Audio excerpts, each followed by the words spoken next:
दोस्तों नमस्कार, हाजिर है एक बार फिर से आज की बड़ी और ताजा खबरों के साथ। बस आपसे निवेदन है, कृपया वीडियो को लाइक कर दें, चैनल को सब्सक्राइब कर लें और घंटी बटन जरूर दबा दें। पहली बड़ी खबर है, गुजरात में चुनाव से पहले कांग्रेस को लगा बड़ा झटका।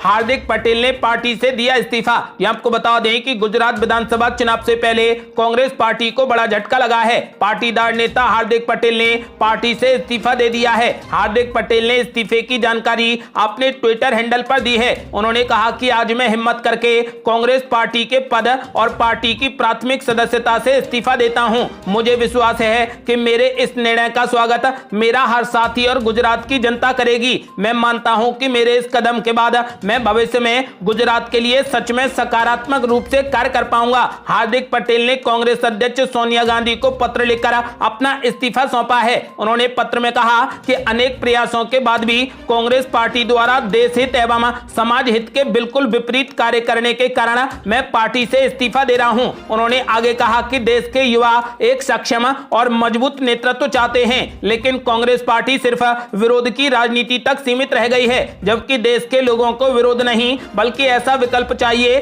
जो भविष्य के बारे में सोचता हो। अपने इस्तीफे में पाटीदार नेता हार्दिक पटेल ने कहा कि अयोध्या में राम मंदिर हो, CAA हो, NRC का मुद्दा हो, कश्मीर में अनुच्छेद 370 हो या फिर GST लागू करने का निर्णय हो, देश लंबे समय से इन समस्याओं का समाधान चाहता था और कांग्रेस पार्टी सिर्फ इसमें एक बाधा बनने का काम करती रही। आपको बता दें कि कांग्रेस पार्टी पर गंभीर आरोप लगाते हुए अब हार्दिक पटेल ने कांग्रेस से इस्तीफा दे दिया है। अगली बड़ी खबर, ज्ञानवापी मस्जिद को लेकर वाराणसी की अदालत में एक और याचिका दायर। श्रृंगार गौरी का नियमित दर्शन और पूजन करने की मांगी गई इजाजत। आपको बता दें कि ज्ञानवापी मस्जिद विवाद अब थमने का नाम नहीं ले रहा है। अब वाराणसी की जिला अदालत में एक और मुकदमा दाखिल कर दिया गया है, जिसमें श्रृंगार गौरी का नियमित दर्शन और पूजा अर्चना की इजाजत दिए जाने की मांग की गई है। ये याचिका सामाजिक कार्यकर्ता रंजना अग्निहोत्री की तरफ से दाखिल की गई है। वाराणसी की जिला अदालत में सिविल जज सीनियर डिवीजन की कोर्ट में याचिका दाखिल की गई है।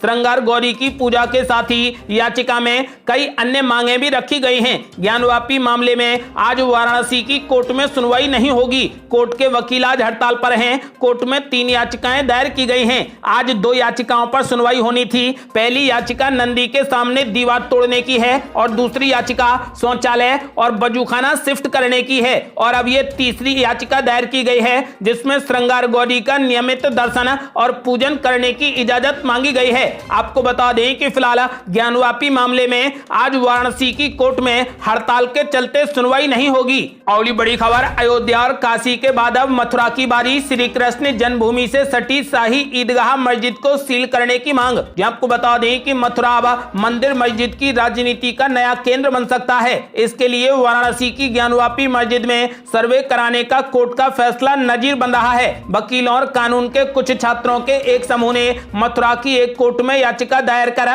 मुसलमानों को शाही ईदगाह मस्जिद में नमाज अदा करने से रोकने की मांग की है। कटरा केशव देव मंदिर के 13.37 एकड़ के परिसर के भीतर मस्जिद को हटाने की मांग करते हुए अलग अलग हिंदू समूहों की ओर से पहले मथुरा की अदालतों में 10 अलग अलग याचिकाएं दायर की गई थीं, जिनके बारे में उनका दावा है कि मस्जिद को देवता के जन्म स्थान पर बनाया गया है। मथुरा कोर्ट में दायर याचिका में कहा गया है कि अधिकांश हिंदू समुदाय का मानना है कि भगवान कृष्ण का जन्म उसी स्थान पर हुआ था जहां पर मस्जिद है। मथुरा के सिविल जज सीनियर डिवीजन के यहां पर अर्जी आई है, जिसमें मांग की गई है कि मथुरा की शाही ईदगाह मस्जिद में मूल गर्भगृह को सील किया जाए। जिस जगह पर आने जाने पर रोक है उसकी उचित सुरक्षा व्यवस्था हो। प्राचीन हिंदू धार्मिक चिन्हों और कलाकृतियों को नष्ट होने से बचाया जाए। आपको बता दें कि फिलहाल अयोध्या और काशी के बाद अब मथुरा की बारी आ गई है। श्री कृष्ण जन्मभूमि से सटी शाही ईदगाह मस्जिद को सील करने की मांग उठी है। अगली बड़ी खबर, मुख्यमंत्री योगी आदित्यनाथ ने पलट दिया अखिलेश यादव का फैसला। यूपी में अब नए मदरसों को नहीं मिलेगा अनुदान। आपको बता दें कि उत्तर प्रदेश सरकार अब वर्ष 2003 तक के आलिया स्तर की स्थायी मान्यता प्राप्त मदरसों को अनुदान नहीं देगी। ये निर्णय मंगलवार को हुई कैबिनेट की बैठक में अल्पसंख्यक कल्याण विभाग की ओर से लाए गए प्रस्ताव पर लिया गया है। दरअसल प्रदेश सरकार ने ये निर्णय प्रदेश की पिछली समाजवादी सरकार के कार्यकाल में हुए फैसले को पलटते हुए लिया है। सपा सरकार के कार्यकाल में वर्ष 2003 तक की मान्यता प्राप्त 146 मदरसों को अनुदान सूची पर लिए जाने का निर्णय हुआ था। उसके बाद 100 मदरसे अनुदान सूची पर ले भी लिए गए थे। बाकी बचे 46 मदरसों को अनुदान सूची पर लेने से पहले ही सरकार में अंतर्कलह शुरू हो गई थी। उसके बाद ये 46 मदरसे अनुदान सूची पर नहीं लिए जा सके। इनमें से कुछ मदरसों ने अदालत की शरण ले ली। इस वक्त प्रदेश के कुल 560 मदरसों को सरकार द्वारा अनुदान दिया जा रहा है। अनुदान के तहत इन मदरसों के शिक्षकों और कर्मियों का भुगतान किया जाता है। आपको बता दें कि फिलहाल मुख्यमंत्री योगी आदित्यनाथ ने अखिलेश सरकार का फैसला पलटते हुए यूपी में नए मदरसों को अनुदान देने से मना कर दिया है। अगली बड़ी खबर, अखिलेश यादव ने ज्ञानवापी मस्जिद के सर्वे पर तोड़ी चुप्पी, बीजेपी पर बोला बड़ा हमला। आपको बता दें कि आजमगढ़ पहुंचे पूर्व मुख्यमंत्री और सपा प्रमुख अखिलेश यादव ने कहा कि लोगों का ध्यान बुनियादी मुद्दों से हटाने के लिए भाजपा ज्ञानवापी का मुद्दा उठा रही है। भाजपा कार्यकर्ता अपनी पार्टी के हेट कैलेंडर पर काम कर रहे हैं। अखिलेश यादव ने कहा कि महंगाई चरम पर है, लेकिन भाजपा के इशारे पर ज्ञानवापी का मुद्दा गर्माकर हिंदू मुस्लिम में नफरत फैलाई जा रही है। उन्होंने कहा कि सबसे बड़ी अदालत ने पुराने मामलों पर रोक लगाई थी, बावजूद इसके ज्ञानवापी प्रकरण लाया गया। अखिलेश यादव ने कहा कि डीजल और पेट्रोल का भाव बढ़ गया है। भाजपा चाहती है कि इन मुद्दों पर कोई भी चर्चा न हो सके, इसलिए इस तरीके के मामलों को उठाती रहती है। अखिलेश यादव ने कहा कि भाजपा गरीबों का हक मार रही है, आगे चलकर कहेगी कि एक देश एक पूंजीपति ही रहेगा। गेहूं खरीदते समय भाव दूसरा था और अब दूसरा हो गया है। उन्होंने आरोप लगाया कि चुनाव के समय सभी को मुफ्त राशन दिया गया और अब सरकार राशन की कीमत जनता से ही वसूल करेगी। अगली बड़ी खबर, दिल्ली आंदोलन की तरह धरने पर बैठे पंजाब के किसान, इस बार आम आदमी पार्टी की सरकार से हो रही सीधी टक्कर।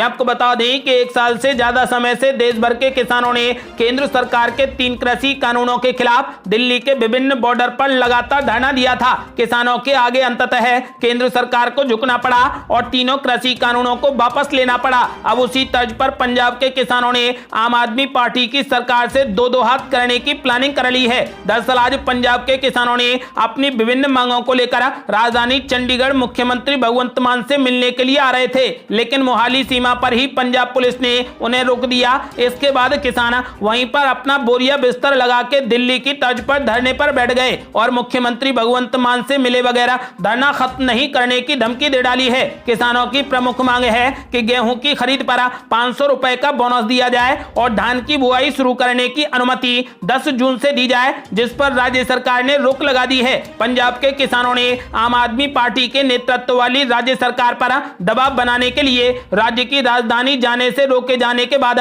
मंगलवार को चंडीगढ़ मोहाली सीमा के पास धरने पर बैठ गए हैं। इसके बाद पंजाब पुलिस ने वहां पर बैरियर लगा दिए हैं और सुरक्षा बलों की भारी तैनाती हो गई है। किसानों ने कहा है कि वे राज्य सरकार के साथ कोई भी टकराव नहीं चाहते हैं, लेकिन अगर उनके मुद्दों का समाधान नहीं हुआ तो उन्हें बैरियर को तोड़ना पड़ेगा और फिर चंडीगढ़ की ओर बढ़ना होगा। कई किसान संगठनों के अनिश्चितकालीन प्रदर्शन के आह्वान के मद्देनजर चंडीगढ़ मोहाली सीमा पर बड़ी संख्या में पुलिस बल को तैनात कर दिया गया है। मोहाली पुलिस ने प्रदर्शनकारी किसानों को चंडीगढ़ में प्रवेश करने से रोकने के लिए अवरोधक लगाने के साथ साथ पानी की बौछार करने के लिए वाहन तैनात कर लिए हैं। चंडीगढ़ पुलिस ने भी इसी तरीके के सुरक्षा के इंतजाम किए हैं। आपको बता दें कि कई किसान संगठनों ने केंद्र द्वारा पारित 3 कृषि कानूनों के खिलाफ राष्ट्रीय राजधानी की सीमा पर 1 वर्ष के लंबे आंदोलन की तर्ज पर चंडीगढ़ में अनिश्चितकालीन विरोध प्रदर्शन आयोजन करने का आह्वान किया है। अगली बड़ी खबर, दिल्ली में एक बार फिर बुलडोजर चलाने की तैयारी, एमसीडी ने सुरक्षा के लिए 400 पुलिसकर्मियों की मांग।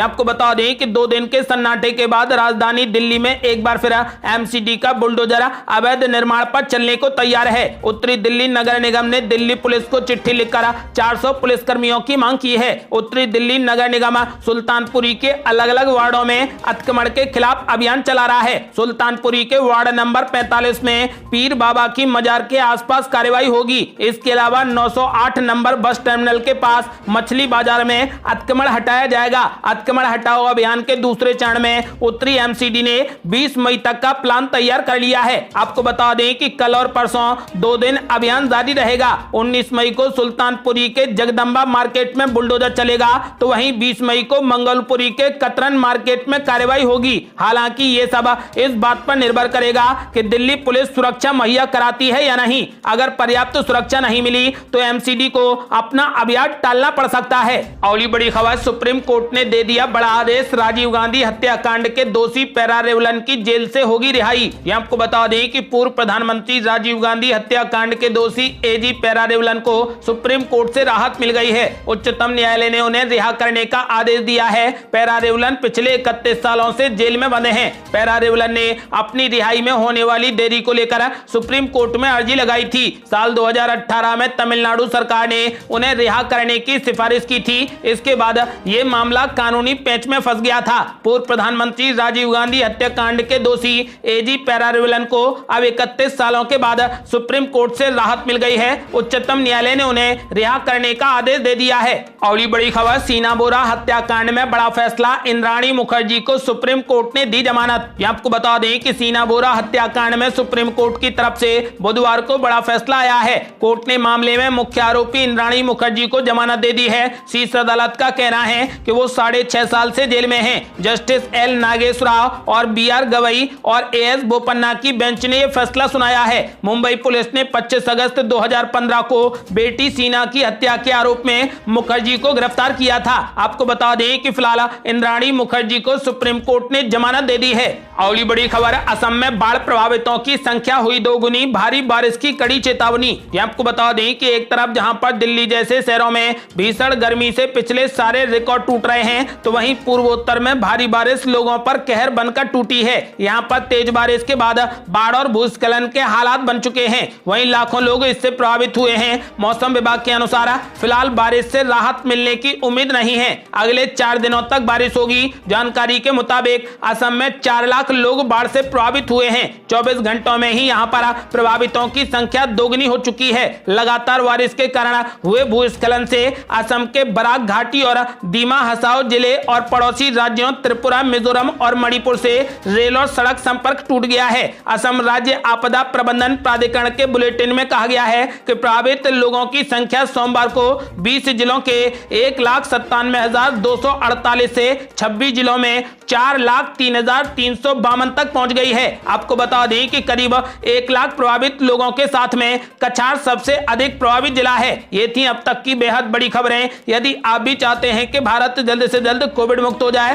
तो इस वीडियो को लाइक कर अपनी राय हमें कमेंट बॉक्स में जरूर दें। यदि आपने अभी तक हमारे चैनल को सब्सक्राइब नहीं किया है तो कृपया चैनल को सब्सक्राइब कर घंटी बटन जरूर दबा दें। जल्दी मिलते हैं बड़ी अपडेट के साथ, तब तक के लिए जय हिंद, जय भारत।